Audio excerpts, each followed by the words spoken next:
필리핀이 한국의 차세대 전투기 KF-21 보람의 도입을 향해 심도 깊은 협상 단계에 돌입하면서 동남아 군사 지형이 전례 없이 흔들리고 있다. 특히 필리핀이 세계 최초의 KF-21 실전 배치를 염두에 둔 구체적 계획을 제시했다는 사실은 중국을 당혹스럽게 만들었고, KF-21의 공동 개발국임을 자부해 오던 인도네시아에게는 충격으로 받아들여지고 있다. 노후화된 전력으로 남중국해 회색지대 전술을 견뎌왔던 필리핀 공군은 예고 없이 판도를 바꿀 수 있는 선택지를 공개했다. 이를 계기로 그동안 균형을 잃었던 지역 군사력이 전혀 예상치 못한 방향으로 재편될 가능성이 커지고 있다. KF-21에 대한 필리핀의 관심은 단순한 무기 구매 차원을 넘어선다. 2025년 한국에서 열린 국제방산 전시회 아덱스에서 KF-21은 연속 기동과 고기동 전환 능력, 그리고 차세대 기반 타겟팅 시스템을 선보이며 전시장을 찾은 해외 관계자의 시선을 압도했다. 필리핀 대표단도 그 중심에 있었다. 마닐라에서 직접 파견된 조달 담당자들은 KF-21의 시험 비행을 현장에서 지켜본 뒤 회의실에서 한국 항공우주산업 엔지니어들과 장시간 협상 테이블에 앉았다. 그들은 단순 구매가 아닌 성능 검증, 비용 구조, 현지 조립, 산업 참여까지 포함한 국가 전략 수준의 요구사항을 제시하며 필리핀이 KF-21 사업의 실질적 파트너가 되고자 한다는 의지를 드러냈다.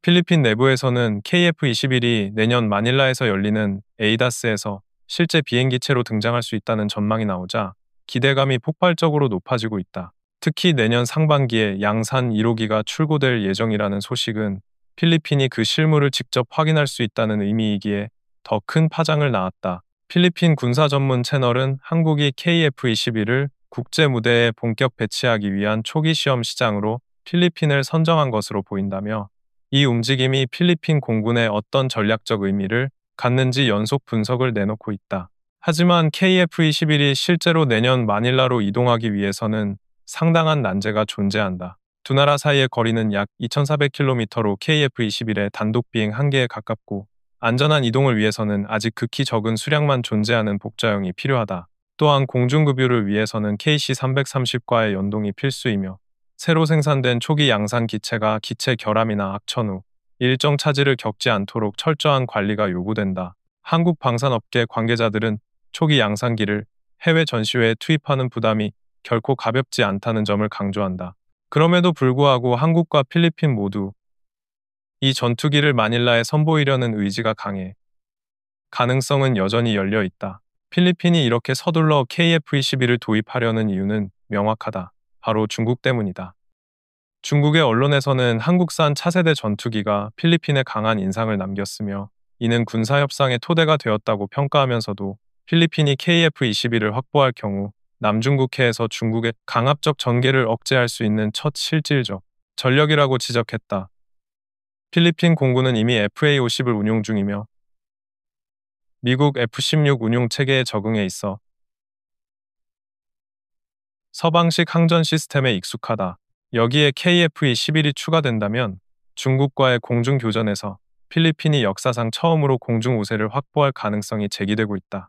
중국 군사 커뮤니티조차 KF-21은 우수한 사거리 레이더와 서방식 공대공 미사일 통합 능력, 그리고 미군식 네트워크 데이터 링크를 갖추고 있어 J-10C급 전투기로 대응하기 어렵다는 의견을 내놓고 있다. 결국 중국이 내세우는 스텔스기 J-20은 남중국해의 일상적 요격 임무를 담당하지 않기 때문에 실제적으로 필리핀과 마주하게 되는 중국 기체들은 KF-21의 열세일 수밖에 없다는 분석이 힘을 얻고 있다. 그러나 필리핀의 결정이 중국보다 더 큰 충격을 준 국가는 따로 있다.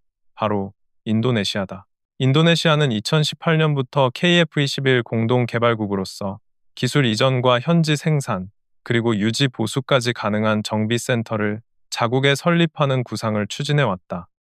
하지만 반복적으로 분담금을 체납하면서 지분은 20%에서 7%대로 떨어졌고, 이후 5%까지 축소되면서 사실상 개발 파트너가 아닌 단순 참여국으로 전락했다. 이런 상황에서 KF-21 핵심 기술과 정비 인프라에 대한 접근은 거의 불가능해졌고, 당초 꿈꾸었던 지역 정비 허브 구축은 현실적으로 멀어졌다. 반면 필리핀은 카이가 제시한 조건을 사실상 모두 수용했다. 현지 MR 시설을 세우려면 최소 40대의 FA-50과 20대의 KF-21이 필요하다는 한국 측의 설명에 필리핀은 FA-50 추가 도입과 KF-21 20대 구매 의사를 밝히며 이를 기반으로 자국 내 항공정비 산업을 구축하겠다고 공식화했다. 여기에는 한국산 소방 헬기 도입도 포함되어 있어 MRO 시설을 다목적 산업단지로 확장하려는 의도도 읽힌다.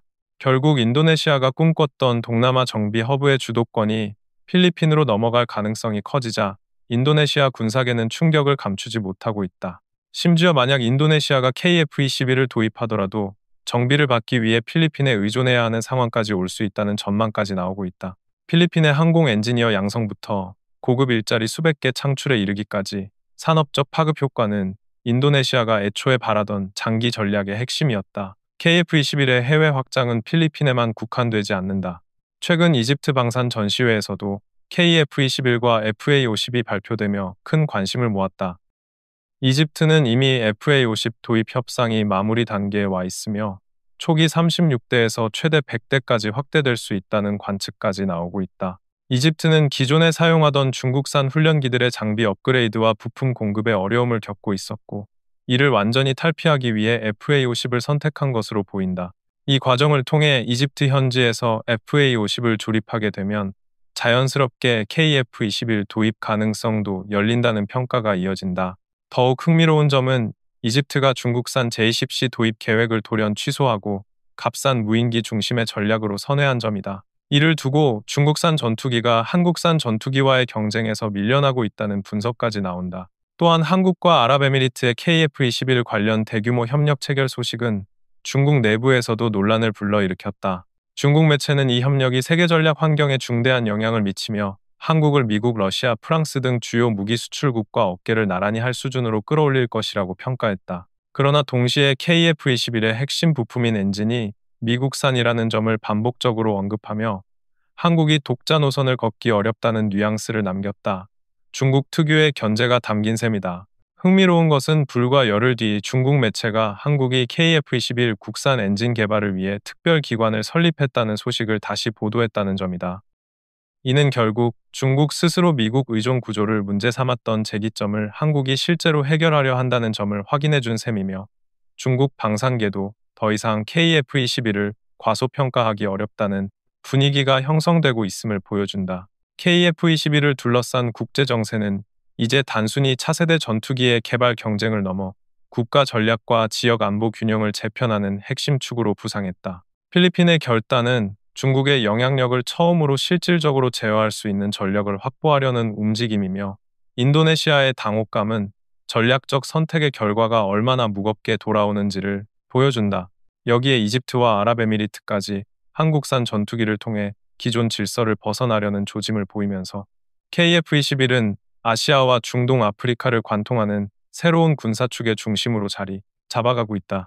한국이 추진하는 독자 기술 강화와 전투기 체계의 고도화는 앞으로 국제 방산 시장에서 예측 불가능한 재편을 만들 것이며 KF-21은 그 변곡점의 중심에 서 있다.